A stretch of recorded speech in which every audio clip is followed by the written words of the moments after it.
Another day, another J. Fern's wife story. Ito yung isa sa dalawang sisiw na nagpaluan pagkatapos namin silang purgahin. Mas malaking nakaaway niyang sisiw kaya yun ang unang nilagay ni J. Fern sa fly pen. Ito namang mas maliit ay ibinalik doon sa mga kasama niyang nasa multipurpose pen. Kaya lang nanusik na rin ng ibang kasama kaya yan inilipat na rin siya sa fly pen. Hinihiwalay agad namin ang mga sisiw na namamalo dahil kawawa naman yung mga ibang sisiw na pinapalo nila hindi na minsan nakakakain at dyan na nag-uumpisang humina ang resistensya at nagkakasakit na sila. Halos 3 buwan na sila kaya matatapang na ang mga sisiw namin. Dumadami na ngayon ang sisiw namin sa backyard pero maliit lang ang space kaya baka dalhin na yan sa range area at alpasan na. Pero ayaw ni J. Fern alpasan, ang gusto niya bago dalhin doon ay itatali sa cording area. Mas natututukan kasi ng bantay namin sa manukan ang mga manok kapag nakatali na sa cording area. Nagagamot niya agad ang mga manok kapag nakatali. Maganda ang sikat ng araw kaya yung mga 36 pieces na sisiw ay nilagay muna namin sa screen para painitan. Isa-isa na namin silang inilagay sa screen pagkatapos nilang kumain. Mas magandang napapainitan ang mga sisiw paminsan-minsan para makakuha sila ng vitamin D mula sa sikat ng araw para tumigas ang mga buto nila. Sa ibabaw ng mga batuhan namin inilagay ang screen para hindi nila matuka ang lupa. Ikinawang namin yung ilalim ng screen. Mukhang nagustuhan nga nila na pinainitan namin sila. Ang kukulit ng mga sisiw.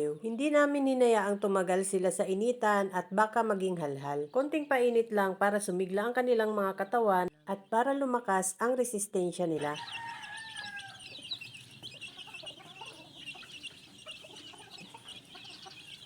Dahil wala na kaming mapaglalagyan ng mga sisiw na nasa folding pag lumaki-laki na sila, naisipan ni J. Fern na ilagay na sa fly pen ang mga malalaking sisiw. Ihihiwalay na kasi namin yung mga baby pullets sa mga cockerels na nasa brooder. Pagsasama-samahin na namin ang lahat ng baby pullets. Napapansin kasi namin na mas matatakaw ang baby pullets kaysa sa mga cockerels. Kaya pag mahigit 1 buwan na ang mga sisiw ay hinihiwalay na namin ang mga cockerels para makakain ng ayos ang aming mga cockerels dahil pag magkakasama sila na dieta ang mga cockerels. Inilagay ko na nga yung isang partition para mahiwalay yung malalaking baby pullets dito sa maliliit na baby pullets. 2 kwarto sa mga baby pullets dahil mas madami sila kaysa sa malalaking baby pullets. Tinulungan na ako ni J. Fern na ilagay ang partition dahil sumasabit sa dulo. Pagkatapos ay nilinis ko muna ang 1 kwarto bago ko buksan ang partition para hindi magkagulo ang mga sisiw. 2 kwarto ang bubuksan para sa mga baby pullets dahil madami sila para hindi sila mag-away-away. Bago ko ilagay yung mga sisiw na nasa brooder, binuksan ko na nga ang isang partition at naglipara na nga ang mga sisiw. Inilipat na namin isa-isa ang mga baby pullets na nasa brooder. Mas lamang ang mga babae sa sisiw na nasa brooder namin ngayon. 9 ang baby pullets at 3 lang ang mga cockerels. Pagkatapos naming ilipat ang mga sisiw ay inilagay na namin ang kanilang mga patukaan. Inilipat ko yung mahabang patukaan dito sa mga baby pullets dahil mas madami sila. Itinali ko nga sa gitna ang patukaan dahil sa sobrang takaw nilang tumuka, nauumbang nila ang patukaan at nalalaglag, sayang ang patuka. At nung nilagyan na ulit ng patuka ni J. Fern, ayan, nag-agawa na sila. Said naman ang patukaan kapag natuka ang aming mga baby pullets. Dahil bago lang namin silang pinagsama, kailangang bantayan namin yan kung mag-aawayan sila. Lipat namin lahat ng babae, magkakasama sila.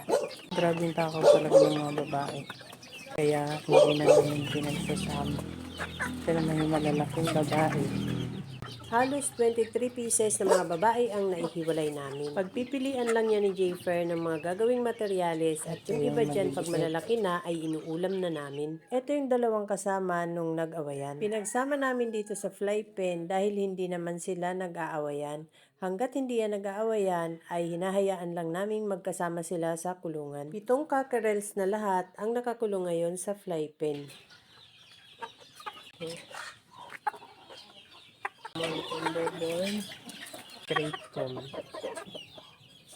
Itong 3 cockerels naman ang natira dito sa brooder. Ililipat din namin sila doon sa multipurpose pen. Yung mga sisiw na nasa maliit na brooder naman ang ililipat namin dito sa medyo malaking brooder.